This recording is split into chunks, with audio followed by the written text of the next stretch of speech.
If I was to pick one of the, the biggest challenge that we have, I would say disinformation, because it's become so easy to access information now. People are, audiences are using so many platforms as well.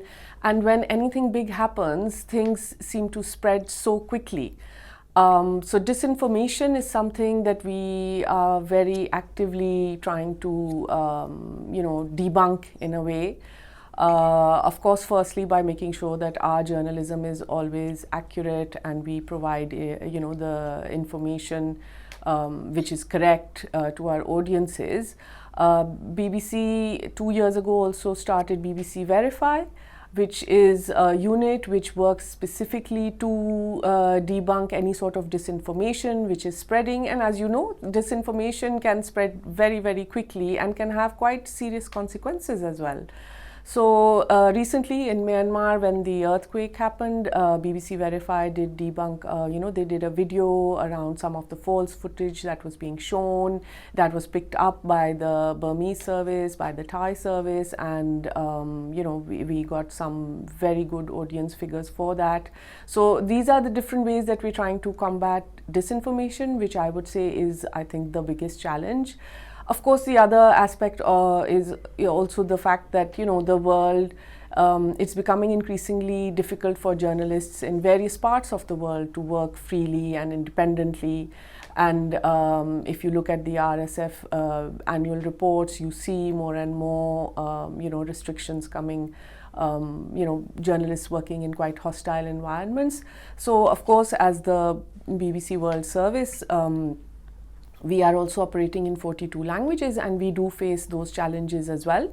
But I have to say that our audiences are also growing. So, nevertheless, we manage to push through, and gain new audiences and reach people, especially those in need. Okay. As you know, other media services such as Voice of America and Radio Free Asia have suffered recently due to recent cuts by the Trump administration. How is the UK government's stance on your services, and are they cutting funding, or do you expect they might cut funding in the future?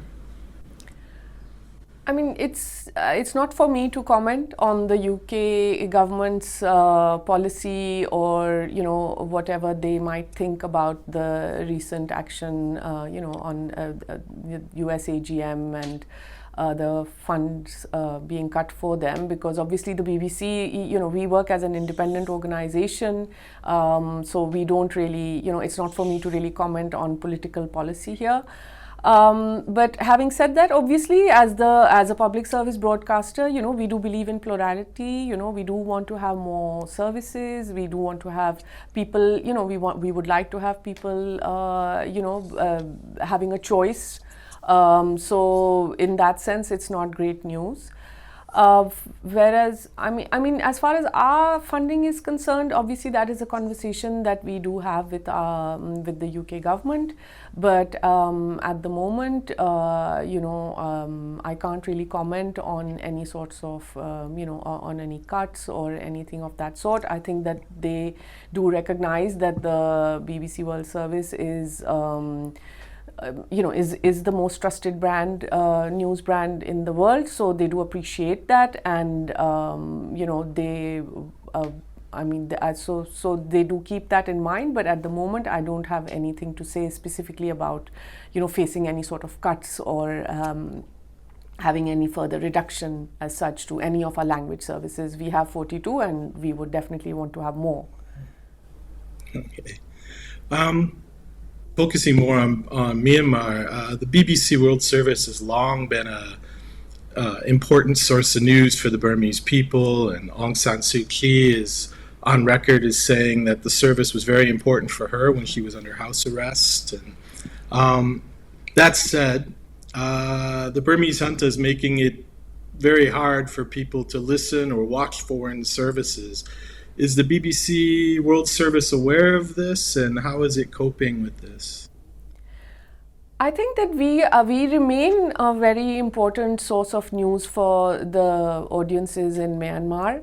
We are available on multiple platforms. We have a TV program, we have audio, we have our digital platforms as well, which includes the website and a YouTube channel. And I think that, and of course Facebook as well. So as I said earlier, things across the world, we do face some challenges in accessing audiences, but we continue to provide that news to our audiences in Myanmar. And recently, when we had the earthquake, we were able to deploy to the epicenter of the earthquake. We were in various locations outside of Yangon as well. We went to Mandalay as well. So we have been able to move around and provide that almost lifeline sort of news to our audiences without any sort of challenge or obstacles or any sort of obstruction. In fact, we've also launched a satellite, radio.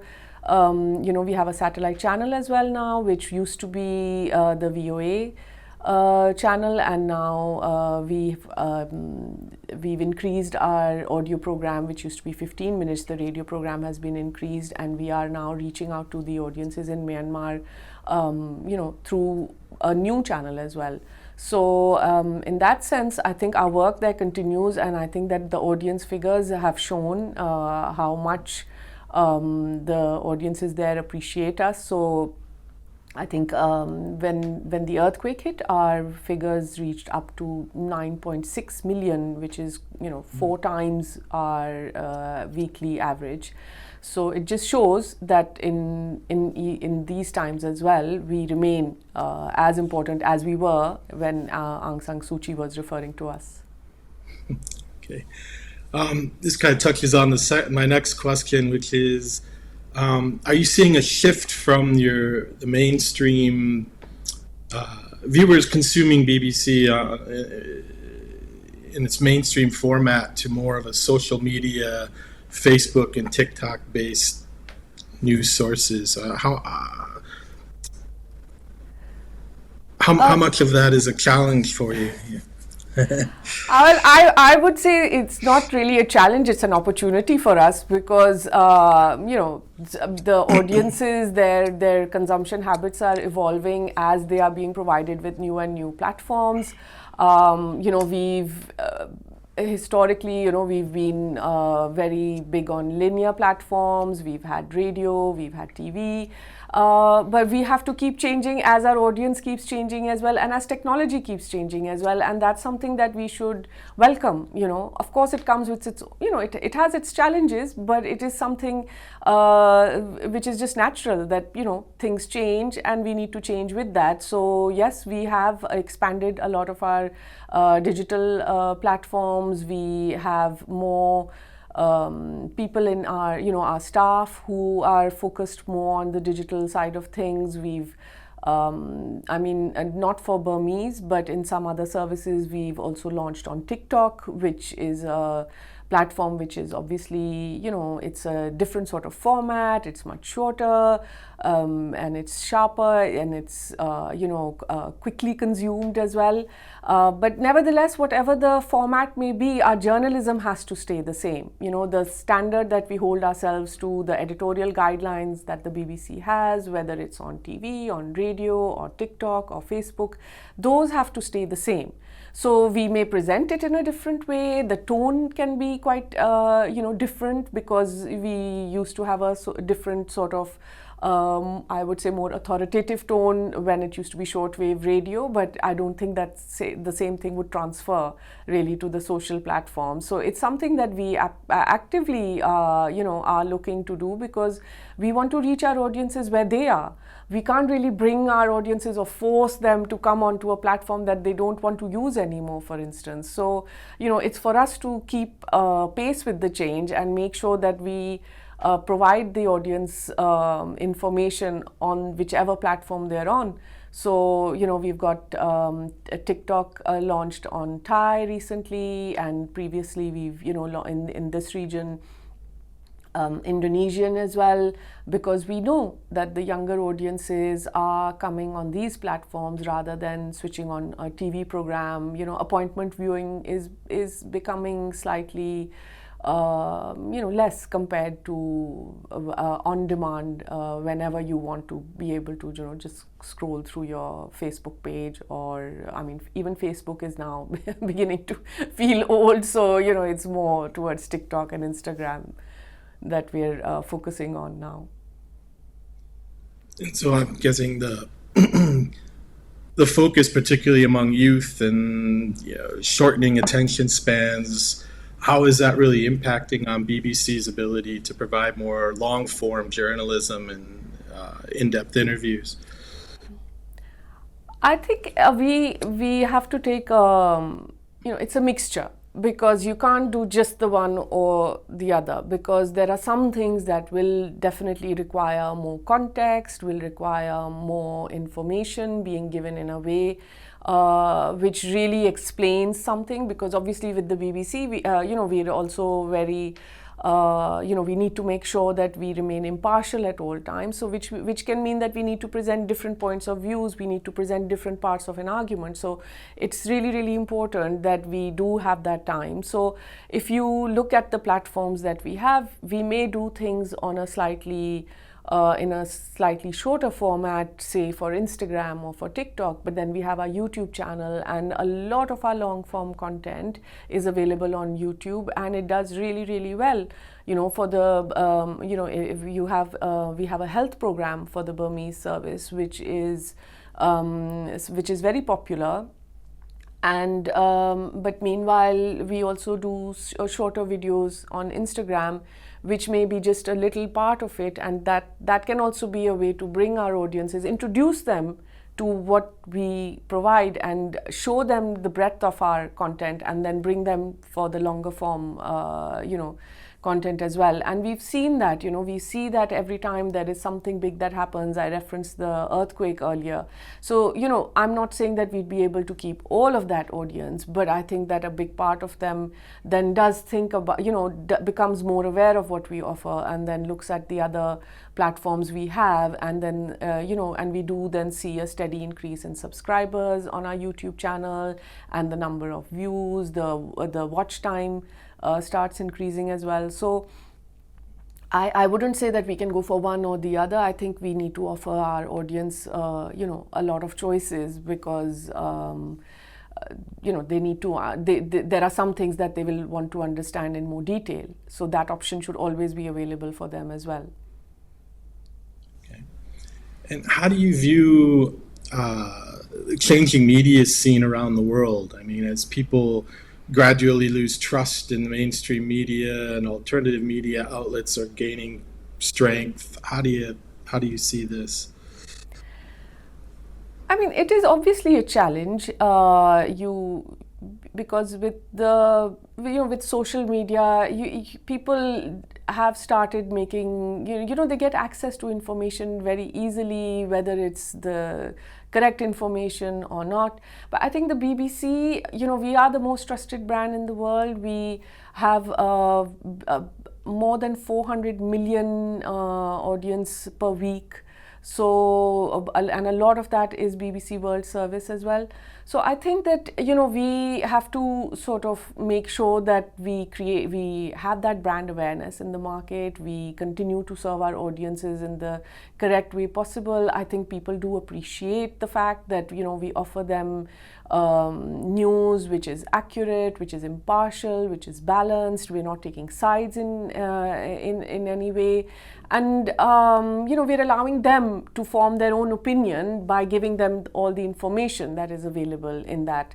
And, you see it even in, if you think about the recent India-Pakistan conflict, the numbers for all the Indian language services and for the Urdu service in Pakistan, they went up by it was a huge spike in audience numbers. And that's when it really shows that even in that really busy marketplace, if you think of India, the number of media organizations, the number of news organizations they have also in Pakistan, but people turn to the BBC because we have that reputation.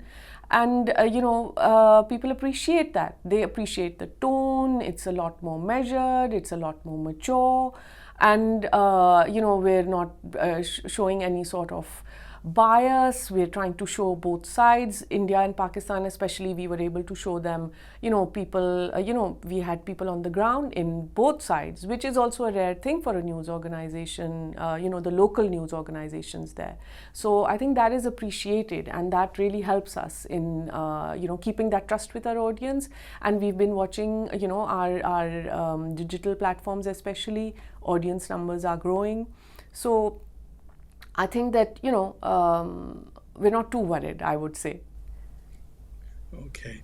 Do you have a message for the Burmese people in their current crisis? I mean, obviously, I cannot imagine, they've been through such a difficult time, and the earthquake is just, the devastation was so awful to watch. So really our heart goes out to the Burmese people, and we're here to serve them in terms of news, in terms of also not just hard news, but also news which is more related to health, which is related to social aspects of their lives, so that even in this difficult time they are able to access that information on radio, on TV, on the satellite channel, on our digital platforms. And we just want to make sure that we are there with them, and we're able to if any of the information we provide for them helps them, that for us is job done, really. And what we provide to our audiences across the world. I think we also, I'd just like to mention that we have World Service English as well, which is a big source of information for people all across the world. And right now we're in Bangkok because they're going to be recording their program, the Arts Hour, and it's a different aspect of what the BBC does as well, because as I said earlier, we're not just here to provide the hard news. We are also here to celebrate culture, celebrate the films, the books, the society. So I think that is also a big part of what the BBC does. So I thought that I would definitely mention World Service English and how much they are also appreciated across the world.